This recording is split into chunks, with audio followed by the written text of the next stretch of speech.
I'm very glad to be here tonight to celebrate the awarding of a Global Citizens Award to Barbara Lee and to celebrate at the same time the 68th anniversary of the United Nations itself. Barbara Lee and the United Nations were meant for each other. This is clear. From the beginning of their lives, each of them has been devoted to international peace and security and to human rights and social and economic justice. The UN fights on with this, and so does Barbara Lee. There was one moment, a few years ago, when they parted company, briefly, while Barbara Lee was being arrested on the steps of the Capitol for protesting outside the Sudan embassy. Is that correct? Yes. The United Nations was not there, but they quickly rejoined forces. President Obama did recently recognize the importance of putting Barbara Lee and the UN together in a working relationship. The president appointed Congresswoman Lee the representative of the U.S. House of Representatives at the United Nations General Assembly. Congresswoman Lee has just made her first visit in that capacity to the United Nations. By the way, some people thought she was giving up her congressional seat to go to the UN. No, it's just another job. It's an additional piece of work. And she will be telling her constituency sometime soon what she did. She told us privately, and she will tell you publicly another time what she has seen at the United Nations General Assembly. This is a very strategic role, as I'm sure you are aware. Congresswoman Lee led the opposition to establishing permanent military bases in Iraq and repeatedly made efforts to limit war funding and to set timetables to more quickly redeploy U.S. troops and contractors out of Iraq. She was a vociferous critic of the Sudanese government's genocidal policies in Darfur, as was the UN. Just after the September 11th, 2001 terrorist attacks, the Congresswoman was the lone, single, only one vote in Congress against the resolution that gave President...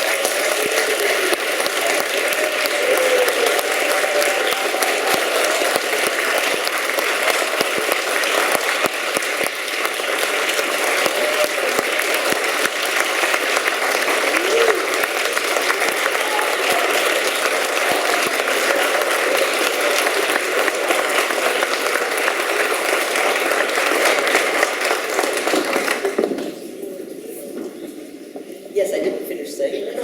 This is Berkeley. I'll just finish the sentence.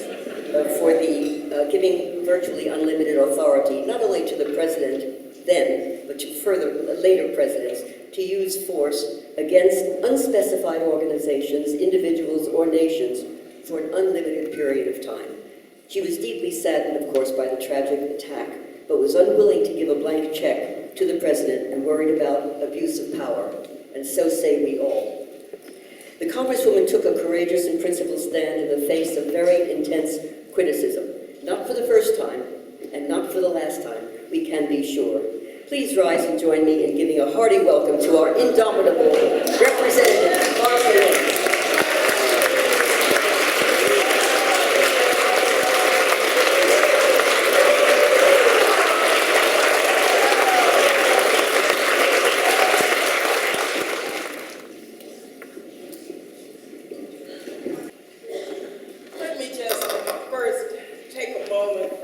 To salute all of you, first of all, for being such staunch advocates for peace and justice. And I want to present to Rita and to her the very special Certificate of Special Congressional Recognition presented to the United Nations Association of the East Bay on the occasion of the 68th anniversary of the United Nations. We recognize your steadfast support of the United Nations and its mission of diplomacy, peace, and human rights. Thank you. Congratulations. Association in the United States of America.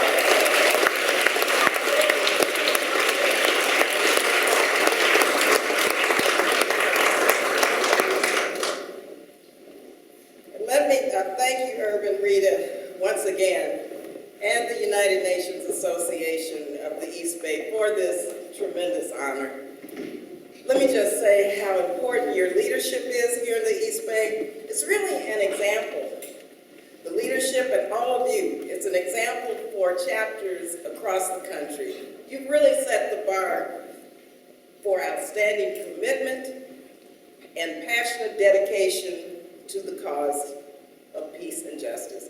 And so thank you all so much for your support, for your hard work, and really for your example to not only the East Bay and Northern California, but to our entire country. I just have to salute you and just say how proud I am of what you're doing here. Thank you again. The East Bay chapter, and I do know the United Nations associations throughout the country, and I just tell you, the East Bay chapter works harder than any chapter in the country. Don't you think so?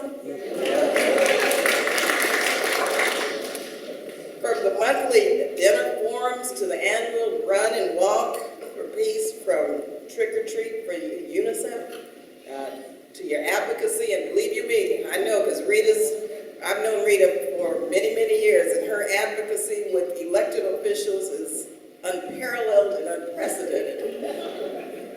I'm telling you. Your assistance with the Model UN programs, you're really a community of champions that everyone should be looking at and toward for inspiration.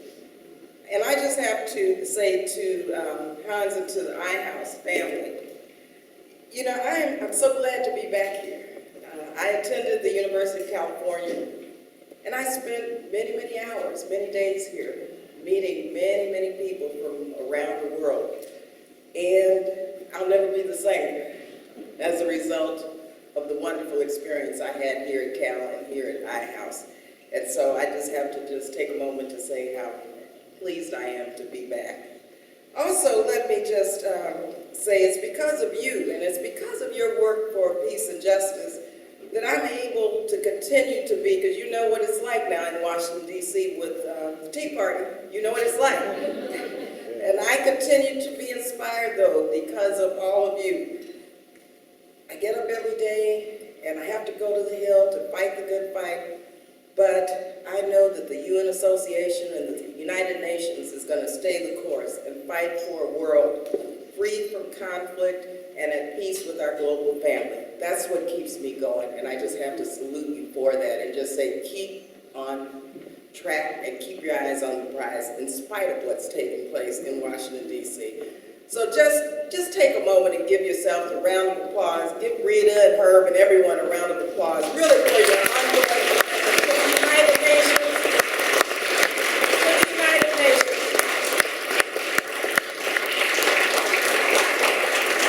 And to decades of educating and mobilizing and inspiring Americans to support the United Nations. Now, you've already heard from an amazing young lady tonight, our newest United Nations Youth Observer, Tiffany. Tiffany, let me just say, it was so exciting, first of all, to meet you, and it was so wonderful to hear you tonight and also yesterday. And I just have to say that you give us a lot of hope that the world will be secure in the future.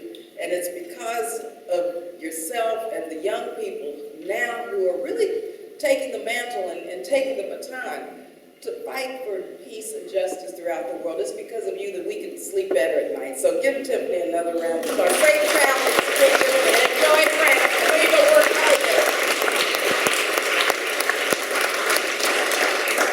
And the 4 global citizen honorees that you'll hear from shortly, 2 organizations, Potential Energy and an International Accountability Project. Also Professor Jason Coburn and Rose Padilla Johnson of San Leandro. And I just say, Herb was telling me some of the background of these phenomenal individuals and organizations.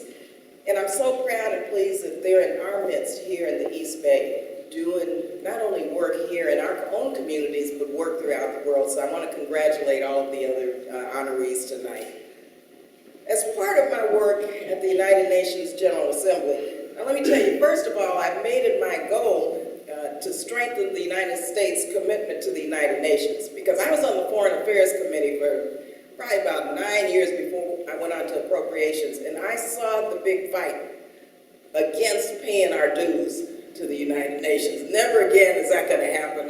We're going to have to continue to fight to pay our dues and maintain our commitment to the United Nations. Only everyone in our country was as supportive and knowledgeable as all of you. But also one of my goals, first and foremost, is to help strengthen and diversify United Nations associations throughout the country. I want them all to be like mine. And so we're going to have a lot of work to do next year, just at the grassroots level, but I am determined that we're going to do this. We're going to do it. Herb and I, we're going to do this and read it together. A large part also of my work is to focus on supporting and shaping a new generation of United Nations Millennium Development Goals, which include, of course, global issues of poverty, health, education, gender equality, environmental sustainability, and development. Now, here at home and abroad, the development goals really are essential. They're essential metrics to successfully address poverty, inequality, and disparities. Although we've come a long way in the United States as a country, and we've come a long way as a global community in addressing these issues, the truth is, and you know this better than most, we still have a long way to go. Fighting poverty and inequality across the globe is tied closely to tackling it here at home. They are interwoven. In fact, just last month, and I was sharing this at the table, as chair, and I chair the WIPS Task Force on Poverty and Inequality, but we hosted our World Bank President, Dr. Jim Kim, to discuss ways in which we could apply lessons of global poverty eradication to our fight right here at home. They're doing some amazing things abroad. Amazing things, and we need to look at some of those strategies and figure out if they can be adopted here in our own country.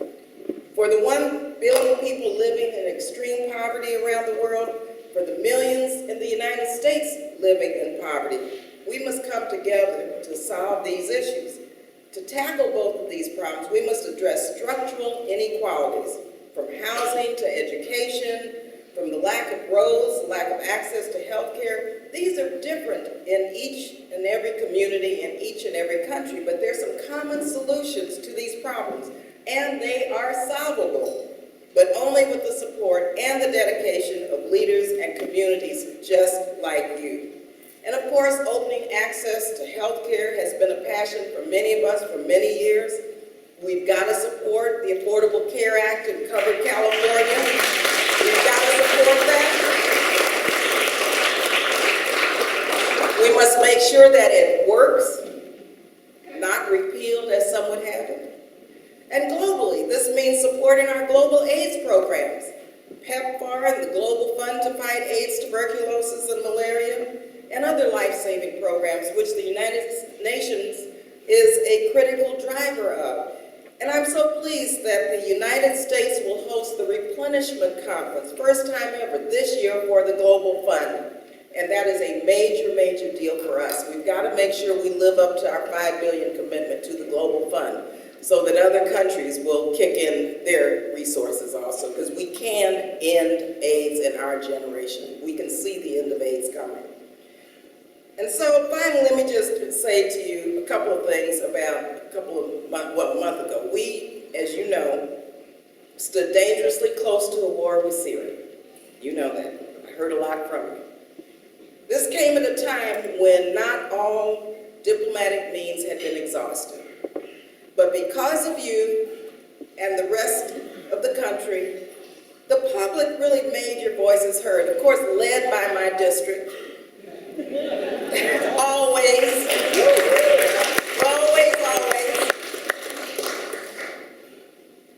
You made your voices heard. The United States and the international community is pursuing a diplomatic effort to achieve a peaceful solution. After the United Nations Security Council's unanimous adoption of a resolution to rid Syria of chemical weapons, I'm happy to say that progress is being made to inspect and destruct these unconscionable weapons. The message from the global community is clear. We will not tolerate the use of chemical weapons, And just as importantly, we will not tolerate the blatant violation of international norms surrounding the use of chemical weapons. But military action would only make things worse. We know that. And so let me just say that Rita mentioned earlier some of the work I'm doing, but I had the privilege of attending the Security Council meeting with Secretary Kerry a couple of weeks ago for the debate and the vote on the Syria resolution. And let me tell you, this vote, when Secretary Kerry raised his hand and said aye, it was a unanimous vote of the Security Council for the international community to come together for one time to try to do something that will lead toward the destruction and the end of chemical and nuclear weapons. And that was a very proud moment for this district especially. And so I thank you so much for being your representative and giving me the privilege to be there and to help work on that. It was really a great example, a strong example of how the United Nations can work if the United States leads and contributes to the legitimacy of making use of its most important institutions. So finally, well, yeah, you know, you guys, you wanted that and you got it, and you really raised your voices loud and clear. So let me just conclude by saying we must recommit ourselves to the Charter of the United Nations. That drives my work in Congress, both on domestic and foreign policy. It's that Charter of the United Nations that really gives me a lot of hope, that we can pursue global peace together. I know that you work for this ideal each and every day. You're the ones who are making this real. And so I just have to thank you for your support, thank you for your leadership, and thank you so much for this great honor. Good night.